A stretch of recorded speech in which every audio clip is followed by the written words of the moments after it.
My brothers, in Islam, in a narration that has been reported by Ibn Abi Hatim, radiallahu anhu, one of the great scholars of the hadith, he reports that Iblis came to Allah subhanahu wa ta'ala. This is before or at the time of him being thrown out of Jannah.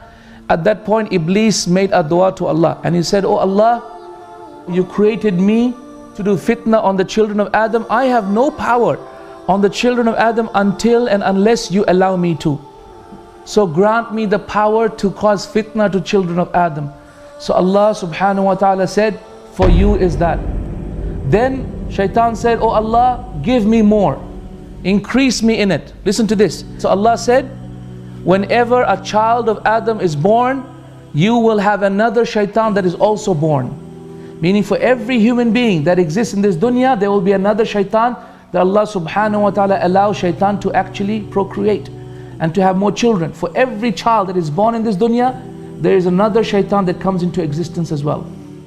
Then the shaitan said, "Oh Allah, increase it for me." And so at that point, Allah subhanahu wa ta'ala said, "For you is the opportunity to flow in the veins of Ibn Adam just like the flowing of blood." So Allah gave him the ability to go into our bodies and play with our minds, to be able to so inconspicuously sound in our mind as if it is our own deep thoughts, but it is actually shaitan saying his worst and evil words into our mind, whispering into our ears. And then shaitan said, "Even more, O Allah, give me even more." And so Allah subhanahu wa ta'ala revealed the verse, and "O shaitan, gather your forces, gather your armies, gather your khayl, gather your horses of fire from Jahannam, gather them all, and gather your men, gather the shayateen, which are the knights of the shaitan, and go and create your hamla, your war upon humanity. وَأَجْلِبْ عَلَيْهِمْ بِخَيْلِكَ وَرَجْلِكَ, and go and destroy them with your forces of evil. Go and attack them. وَعِدُهُمْ, and promise them everything under the heavens and the earth." And then Allah says, وَمَا يَعِدُهُمُ الشَّيْطَانُ إِلَّا غُرُورًا, and whatever shaitan promises you, it's nothing but a mirage. It's nothing but a dream. It's just facade. It's fake. It's nothing but a lie.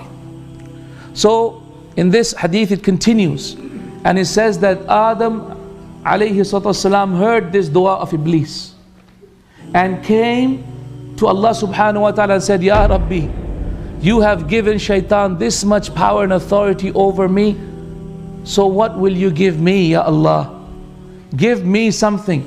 So Allah said, "A child of yours will not be born in this dunya except that I will send two angels, not one shaitan, but two angels that will constantly protect him from the evil of the shayateen." And that's what Allah says in the Quran. He says, "لَهُ مُعَقِّبَاتُ مِن بَيْنِ يَدَيْهِ وَمِن خَلْفِهِ يَحْفَظُونَهُ مِنْ أَمْرِ اللَّهِ."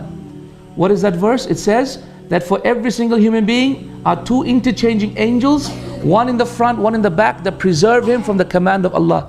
Meaning what? We have 5 angels at any one time.